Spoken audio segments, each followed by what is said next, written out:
Hi, I'm Paige, funnel strategist, conversion copywriter, and the founder of The Impact Copywriter. In this video, we're going to take a critical look at the opt-in page and lead magnet for a free list building course. Now, before I start, I just want to preamble by saying that Thrive Themes team is our experienced marketers, and this page is no doubt working for them or they wouldn't be using it. I just want to point out here that if you're just starting out with a new opt-in page, you definitely want to make sure you're set up for measuring your data, measuring how people interact with this page using a tool like Hotjar, which is my favorite at the moment. And if you have an existing page and you're inspired by some of the things we discuss in this video, then you want to make sure you're using A and B test to test different changes to see what is actually impacting the conversion rate of this opt-in page. I want to start off with some things that I like about this page before we get into some things that I would test. The first one is it has a really nice, clean layout. It makes me feel like I can trust this page. It's not going to scam me, that I can give over my information. I'm going to be taken to something, a credible resource that I'm, interacting with a credible company. I also really like these teaser points in the middle here. I think they're written very, very well. They do a good job of kind of getting you excited and teasing what you're going to learn in this course without actually giving you the answer. So that's really what you want out of your bullet points, like a trailer does for a movie. They're really teasing what you're going to learn without actually giving you the goods. I also like that they're making it very clear from the get-go that this is a free course. Of course, your opt-ins are always going to be free, and you want to make sure that that's really clear, because that is a objection that people could have. If it's not clear, if someone's going to have to pay for something, they might not move forward. So you want to make sure they understand that they're getting access to this for free, and it's really clear in this case. And if you direct your attention down here to the bottom, I like that they spell out exactly what's going to happen next. It reduces a lot of the uncertainty in moving forward. So they say there's no need to confirm or wait for any emails. Enter your name, best email, and a password, then click the orange button and go directly to the course. That tells me I'm getting instant access. I don't have to wait for anything, and it's very, very clear what I need to do to get that access. So now let's jump into the things that I would consider testing to see if it would lift the conversion rate on this page. Now, the first thing I noticed immediately when landing here was that this is not branded. So I'm aware of Thrive Themes as a brand, and I immediately recognized this did not match their typical branding. I'll flip over to their homepage here, so you can see that they use a different color. They use a lot of this green color that's very prominent in their logo. They use, it looks like a different font. Their buttons look different. You can see they're rounded.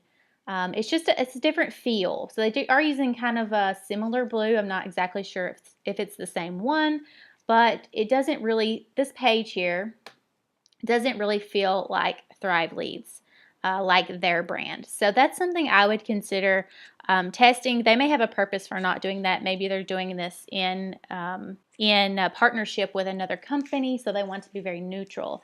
But if that's not the case, I'd consider branding this page so that brand identity is already, you're already starting to kind of reinforce that brand identity from the first entry point into the funnel. So things like, the color, the background image, the button color, the text, the font type, things like this. Even consider putting the Thrive Leads logo somewhere on the page. Now, I understand not wanting to put it at the top because you don't have that brand connection yet, but you could consider putting it here at the bottom somehow in the footer. So they are having some exposure to that logo, even though it's not in the top and it's not being distracting, because they don't yet know who you are.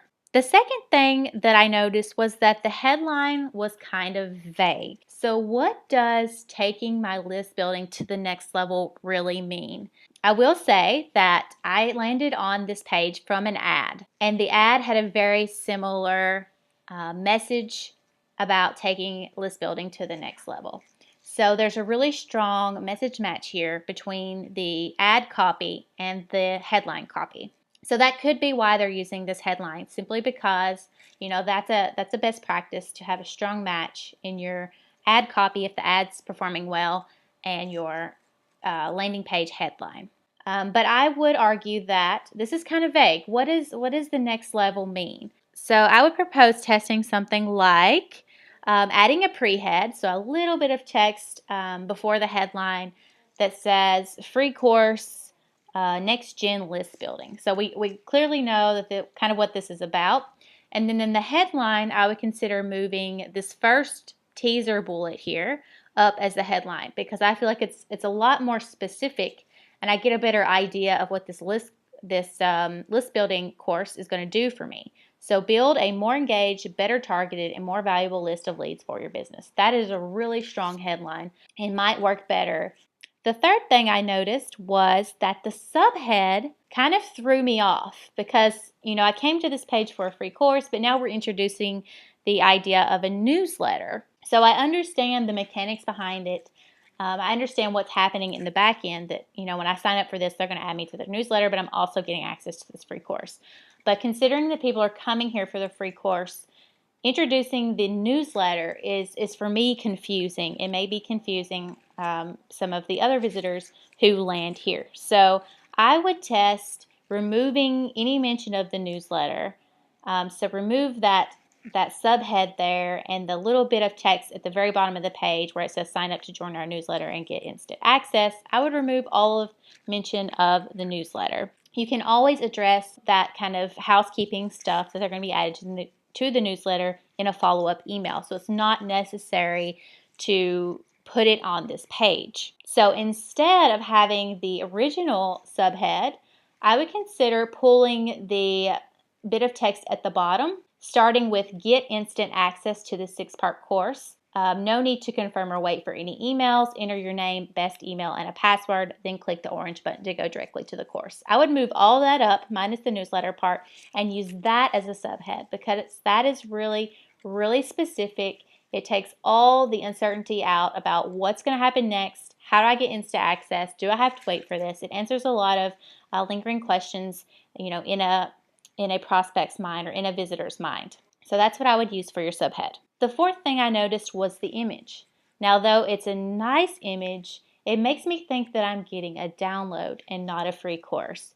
So I would consider testing an image that more supports the message of what they're getting. So if it's some kind of video course, then you could do a video snapshot of one of the videos in the course, with the play button inside of a monitor or inside of an iPad as well. It doesn't really matter what it's inside of, but that I clearly understand just by looking at the image that there's going to be videos. That wraps up our critique of the Thrive Themes free course, lead magnet, and opt-in page. Now remember, like I mentioned at the beginning, make sure you're set up to measure analytics using something like Hotjar, so that when you go to design A and B tests, you actually have data, so you know what's working, what isn't, how people are interacting on the page. That'll take you a lot further than just guessing and changing things without having any insights into how people are acting when they're on this page. Then when making changes, make sure you're designing A and B tests so that you're relying on your data, not on just your feelings or your intuition on which changes are actually having an impact on your conversion rate. Finally, if you'd like help planning, building, and launching lead magnets and lead gen funnels like this one to grow your email list with the right leads, come on over and start a project discussion with me at theimpactcopywriter.com.